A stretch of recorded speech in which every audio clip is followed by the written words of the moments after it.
más, Alicia? Pues esta fase, Antonio, yo ya la expliqué aquí. Sí. Os la expliqué a vosotros hace tiempo. O sea, no hay referéndum, no hay consulta, pero el que saca de la manga. Vamos a ver, yo creo que, glosando todo lo que han dicho los compañeros en la mesa, creo que uno de los grandes elementos determinantes de la reunión de hoy es que Artur Mas venía extraordinariamente debilitado a esta reunión. Claro. Por lo de Pujol, ¿no? Por el Pujol solo. El proceso independentista está en estos momentos muy, muy debilitado. La gran mentira del independentismo que en estos 2 últimos años ha hecho que se incrementara un creciente independentismo coyuntural por razones económicas ha quedado absolutamente desautorizada después de que conociéramos los informes de balanzas fiscales en las que Madrid aporta la solidaridad de todos los españoles, 16.000 millones, el doble que Cataluña, mientras Madrid crece, Madrid emprende reformas para ser más competitiva, mientras Madrid baja impuestos de tramo autonómico y mientras Madrid cumple el PIB. Y en Cataluña se les dice a los catalanes que allí no se puede hacer nada de eso porque es que como les roba, España les roba, resulta que no se puede hacer. El proceso independentista está muy debilitado porque la gran mentira del España nos roba, del separatismo, ha quedado claramente en evidencia. El segundo elemento es que los que nos daban lecciones de moralidad, de ética y de buen catalán y de catalanidad, es decir, el señor Pujol, el presidente fundador y muchos miembros de Convergencia Democrática, han quedado claramente desautorizados y claramente en una situación de que no pueden dar lecciones de moralidad a nadie, porque resulta que no era que España nos robaba, sino que nos robaban desde Convergencia Democrática su presidente fundador porque no ingresaba el dinero a la hacienda de todos los españoles. Cuando el señor Pujol nos decía hem de fer país, que era la frase que se llamaba hem de fer país, tenemos que hacer país, resulta que lo hacíamos todos los catalanitos de a pie, pagando nuestros impuestos, muchas familias y muchos catalanes que ahora no llegan a final de mes y pagan con mucho sacrificio sus impuestos, mientras ellos se lo llevaban a paraísos fiscales en cantidades millonarias. Eso es una indignidad y una inmoralidad. Por tanto, Artur Mas venía muy debilitado, extraordinariamente debilitado, y el proceso independentista está debilitado. ¿Cuál es su fase? Esa sí que es una tercera fase, Ramón. No la tercera vía, sino la tercera fase de Mas. Esa tercera fase es la que yo avancé ya en este programa. No va a haber ningún choque de trenes. Ni el señor Artur Mas va a hacer ningún referéndum el día 9 de noviembre. Y ya lo sabe hoy. Lo sabe perfectamente hoy. El señor Artur Mas ha dicho que su hoja de ruta sigue adelante por lo siguiente, porque él se ha comprometido ante Cataluña a que va a firmar el decreto de convocatoria. Eso lo va a hacer, porque si no le llamarían de todo, butiflé, traidor, de todo. Pero sabe que el Gobierno de España va a impugnar automáticamente la ley de consultas, que quieren que le dé cobertura cuando no se la da. Una ley autonómica no puede permitir un referéndum sobre una competencia exclusiva del Estado, por tanto no hay cobertura legal. Se va a impugnar la ley de consultas y se va a impugnar la orden de convocatoria. En ese mismo momento, esa tercera fase, ese plan B del señor Mas es el siguiente. Convocará a todos los partidos del derecho a decidir, a los que ya ha convocado antes de reunirse con Rajoy y a los que va a volver a reunirse en cuanto llegue ahora a Cataluña, y les va a decir, como no nos dejan, el pueblo de Cataluña tiene que votar y votará en unas elecciones plebiscitarias. O sea, ¿adelanta las elecciones? Claro, no, aún no he acabado, sí. Antonio. Vale. Elecciones plebiscitas. Él no quiere adelantarlas, él quiere hacerlas en el 2016. Pero elecciones con un único argumento, la independencia. Si usted me vota, yo... Su objetivo es... declaro la independencia. No, evidentemente, no poner urnas, porque estará suspendido por el Tribunal Constitucional, no incumplirá la legalidad constitucional, se amparará bajo el resto de partidos políticos y o bien se hace un gobierno de concentración durante este periodo hasta las elecciones plebiscitarias, que sería su opción, que Esquerra Republicana entrara en iniciativa, entraran otros partidos, o bien, si no se produce ese gobierno de concentración, que todos apoyen unas elecciones plebiscitarias, llevarlo incluso al Parlamento de Cataluña, que se vote que habrían unas elecciones plebiscitarias para que el pueblo de Cataluña decidiera su futuro en unas elecciones que se harían en el 2016. Y yo, querido Ramón, querido Ricardo, os digo una cosa, en política, como en la vida, pasan muchas cosas en pocos instantes.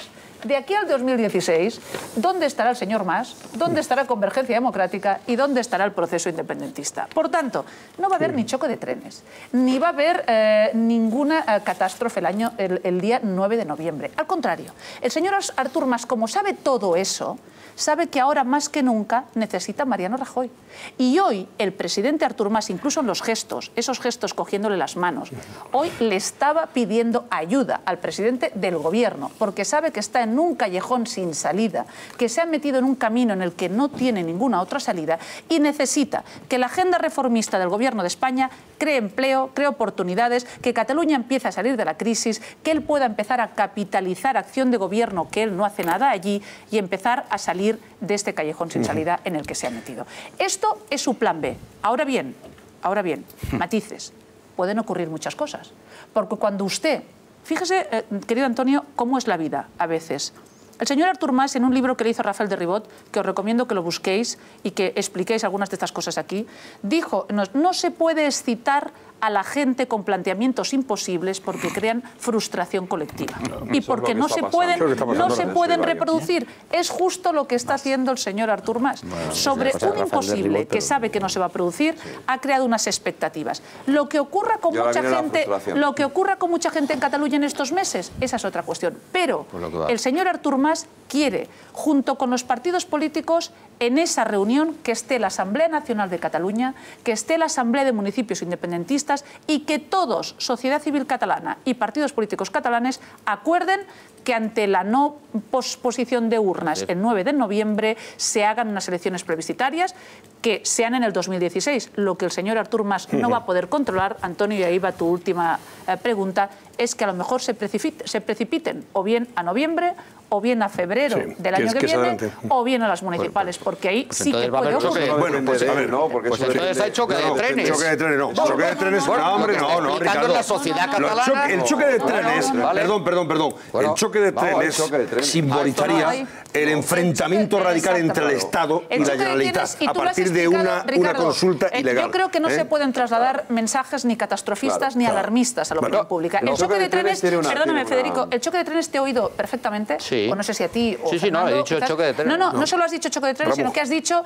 que se precipitara una situación y que ante la ilegalidad algunos forzaran esa ilegalidad. Y yo no he dicho eso, he dicho el señor Mas no va a forzar esa ilegalidad. Él a partir del decreto de convocatoria no se va a actuar al margen del Estado de Derecho. Y te digo una cosa, si la Asamblea Nacional de Cataluña, que está controlada por Esquerra Republicana y por Convergencia y Unió, está dentro de ese pacto, la sociedad catalana lo que saldrá es a criticar al gobierno de España, porque lo que van a hacer otra vez es responsabilizar al gobierno de España y al señor Rajoy de todo lo que les pasa a ellos, que eso es indigno. Y además eso lo que hace es fracturar a la sociedad catalana. O sea, que el choque de trenes, por concretar el choque de lo que sería un choque de trenes, sería la aplicación del artículo 155 de la Constitución. Que no sería, porque aplicar la ley y la Constitución, a mi entender, no es ningún choque de trenes. Efectivamente, pero bueno, en este caso yo creo que la Constitución, que para eso la tenemos. Pero yo creo que en este caso sí sería en respuesta efectivamente a un comportamiento ilegal. ¿Vale? Y como tú bien dices, yo estoy de acuerdo contigo. Yo creo que nunca va a llegar Artur Mas a la ilegalidad, a provocar ese choque de trenes, efectivamente. Porque una ilegalidad se respondería con la aplicación, con la Constitución en la mano, con la aplicación del artículo 155 y con la suspensión de la autonomía catalana. Perdona, Federico, en el caso que después de que se produjera la suspensión, Artur Mas podría entrar en una situación de prevaricación. Por tanto, no solo sería la aplicación del artículo 155, sino todos los mecanismos del Estado de Derecho. Y todo lo que supondría eso para él. Todos estamos obligados a cumplir la ley, incluso los que evaden impuestos durante 34 años también estaban obligados a cumplirlos, todos estamos obligados a cumplirlos y los gobernantes no solo tienen que cumplirlos, sino hacerlos cumplir. Claro. Yo creo, por eso creo que lo que se ha abierto hoy, al margen de lo que luego vaya pasando a partir del mes de septiembre, cuando volvamos de las vacaciones y todo esto se vaya sustanciando en ese diálogo que hoy se ha abierto, yo creo que es es esperanzador, ¿no? Yo creo que efectivamente Artur Mas se va a ver obligado necesariamente a convocar esas elecciones plebiscitarias. Es esperanzador para quienes creemos que no puede pasar lo que ellos quieren que pase. No es esperanzador para Artur Mas en ningún caso. No, Federico, porque para Artur Mas esto es llevarle... Van a ser meses difíciles. Para él tremendos. No, para todos. Van a ser meses difíciles. A partir de septiembre ellos van a montar todo el teatro, toda la liturgia y va a ser difícil en Cataluña esos meses. No olvidemos una cosa. Si al final van a unas elecciones, que no le va a quedar más remedio que ir a unas elecciones plebiscitarias, quienes más van a sufrir van a ser ellos. Sí. Porque el problema aquí es que Artur Mas ha conducido a su propia coalición, y ahora con todo lo que está pasando, que luego lo hablaremos, está conduciendo a Convergencia y Unió prácticamente a convertirse en un reducto, en un partido marginal en el Parlamento catalán. Es que eso es lo terrible de toda esta historia. Brevemente, por favor, ya todos. Muy brevemente, que vamos a pasar lo de Pujol enseguida. Venga. Sí. La reflexión es sobre lo que decía Ricardo del inmovilismo, que por otra parte es compartido por más gente. ¿Por qué estamos llamando o llamáis inmovilismo a cumplir la ley? ¿Por qué se llama inmovilismo a que el Gobierno de la Nación cumpla la ley, cumpla la Constitución? Y afortunadamente en este caso con el apoyo del principal líder de la oposición, que también en esto, según vosotros, sería inmovilista. Segunda reflexión. Tenemos que pensar que este conflicto, este problema no tiene solución a corto plazo. Si es que lo arrastramos desde hace varias décadas y lo seguiremos teniendo. Sí. No pensemos que hay una solución inmediata, fácil, no la va a haber. Vamos a seguir con el conflicto. Y en ese seguir con el conflicto durante mucho tiempo, la pregunta que yo le hago a la señora Sánchez Camacho es, en esa negociación que va a haber, que hay, sobre la financiación, ¿qué posibilidades ve usted? Yo soy escéptica a medias, digamos. ¿En qué sentido? En el sentido de que creo que hay algún margen para algún tipo de negociación con Artur Mas y con el conjunto de partidos catalanes sobre una mejora de la financiación para Cataluña, pero obviamente esa negociación se va a hacer al mismo tiempo con otras comunidades, sobre todo con algunas de las que tienen peores problemas. Valencia, por ejemplo, Murcia, Madrid, etcétera. Baleares. Por lo tanto, va a ser una negociación con todas las comunidades. Pero en el contexto de esa negociación con todas las comunidades y en concreto la que se vaya a hacer, la que el Gobierno va a hacer con Cataluña, ¿usted ve posibilidades de, digamos, matizar el conflicto? Porque no se va a resolver, pero de matizarlo, de mejorarlo. Yo, 3 reflexiones muy rápidas que espero poder hacerlas. Primera, respecto a todos los que atacan, como bien ha dicho Edurne, el inmovilismo, ese presunto inmovilismo del presidente del Gobierno, yo creo que lo que están haciendo es claramente demagogia, porque hacer cumplir la ley y ser el garante de la ley no es ser inmovilista, al contrario, es mantener la firmeza con rotundidad en la garantía del cumplimiento de la ley y de la convivencia. También se le criticó al presidente del Gobierno de España el que no pedía el rescate, según ellos tampoco hacía nada. Bueno, pues al final el tiempo le ha dado la razón y ahora España está creciendo más que muchos de los países de la Unión Europea cuando éramos el problema. Por tanto, aquí de inmovilismo nada, aquí firmeza en la actuación y en la garantía del Estado de Derecho, que es el que le corresponde al presidente del Gobierno de España, que si el señor Zapatero no hubiera actuado ante la debilidad que actuó y hubiera hecho muchas de las cosas que hizo, a lo mejor todo este conflicto no se habría precipitado de la manera que se ha hecho. Segunda cuestión, yo sí diría una cosa, no va a haber ninguna tercera vía. Yo ahí discrepo tanto del profesor como de Fernando. Aquí la única vía es la del diálogo dentro de las reglas del Estado de Derecho, que lo ha dicho siempre el presidente del Gobierno. A mí que el señor Durán le quiera poner nombre o no nombre, o quieran salirse por la tangente uno a otro, no, miren usted, si es que no hay terceras ni primeras, hay solo una vía, que es dialogar en el marco del Estado de Derecho. Que ahí diga que se planteen cosas de fiscalidad o de reestructuración de la deuda, querido profesor, pues el otro día el ministro Montoro vino a hablar en Cataluña, en el Círculo de Economía, sobre el pago de los intereses de la deuda del FLA, que a Cataluña han llegado casi 40.000 millones y que también beneficiar a otras comunidades autónomas, y sobre fiscalidad no se le va a dar nada en concreto a Cataluña. Y enlazo en la tercera reflexión. La necesidad de una reforma de la financiación creo que es uno de los grandes retos del siglo XXI en España, para mantener nuestra viabilidad financiera. El Gobierno ya ha aprobado la revisión para ver qué es lo que no funciona. Hemos visto que es claramente insuficiente e insatisfactoria para todos. El Partido Popular la votó en contra, ¿eh? El Partido Socialista Obrero Español no, porque el PSC impuso ese modelo de financiación a todos los españoles. Nosotros lo votamos en contra, por tanto estamos siendo coherentes.